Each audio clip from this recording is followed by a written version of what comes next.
All right, moving on to another geopolitical issue that has some pretty significant implications here at home. President Trump taking aim at the Russia investigation this morning. Here's the tweet, quote, "Who's going to give back the young and beautiful lives and others that have been devastated and destroyed by the phony Russia collusion witch hunt?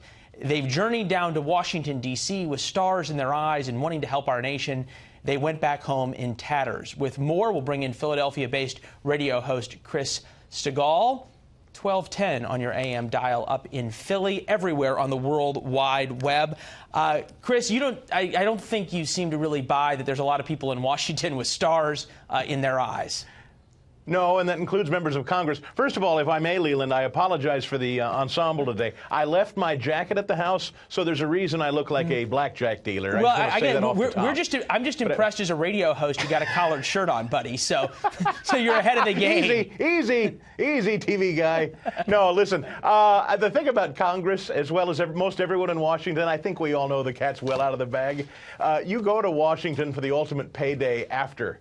Most people are not in government service for these altruistic reasons. They go there for the ultimate day when they can get a big fat check from some lobbying firm or government consultancy group. Well, we've certainly seen at least some who have been swept up in the Mueller investigation. Paul Manafort comes to mind as people who definitely cashed in, whether they did so illegally or not, to be determined. This brings up a larger issue here of the president's tweeting about the Russia investigation. He seems much more interested in discrediting the investigation than he does in really ending it. Is that sort of policy that he's putting out, his strategy, working? And do you think it's a good one? Boy, I do. I mean, I don't know what recourse he has, you know, short of firing, which he could do, but he's not, I think, politically inept to do something like that. He has no choice but to discredit it, and I think that's what Rudy Giuliani is similarly doing. They're putting the heat back on Mueller. Is the base buying the discreditization? Oh, 100%. I think not only the base, but I think a lot of moderates, independents, soft Trump supporters, if you will. Look, people that have never supported Trump will never support Trump, and they'll maintain he won this election because of Russia till their dying day. But I think for a good chunk of the electorate, they do agree with him. This feels like it's just gone on too long. And this sheer lack of curiosity, Leland, by most members of the media outside of Fox News is stunning, just stunning.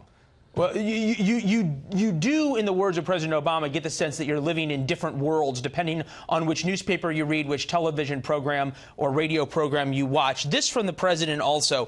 Why didn't the 13 angry Democrats investigate the campaign of crooked Hillary Clinton? Many crimes, much collusion with Russia, question mark. Why didn't the FBI take the server from the DNC? Rigged investigation. Conceivably, the 13 Democrats, he's referring to some of the people on Mr. Mueller's team there. The question is that as he keeps hammering away at the investigation and at Hillary Clinton, it was a great target when she was on the ballot.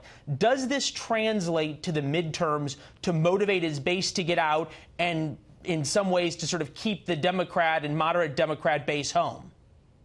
I think the answer to that is found in the way the Democrats, honestly, are starting to message or not message, Leland. I don't know if you've read or heard, you probably discussed here on Fox, the stories of Nancy Pelosi, Rahm Emanuel, other high-profile Democrats that are being urged to back away from talks of impeachment.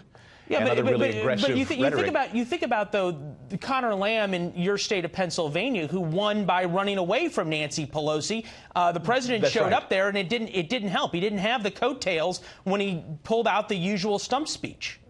Well, it was close, but to your point about Connor Lamb, he ran from Nancy Pelosi. The point is the Democrats are not exactly offering some kind of inspirational alternative, and just hitting Trump is clearly not working to the extent that the leadership is saying, don't do it. This will cost us. This impeachment talk, this scandal talk, the American public's tiring of it. So I'm not saying that the Republican base or Trump base is enthusiastic to run out in the midterms. I don't know yet. Too early to say. But I do know Democrats realize attacking Trump and making it sound like this is Whitewater ×2 all over again is not working for them. They've said so themselves.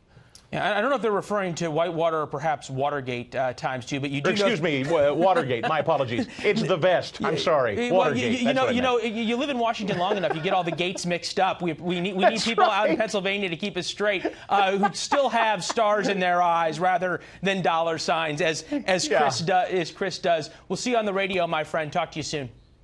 Thank you, Leland. Have a great weekend.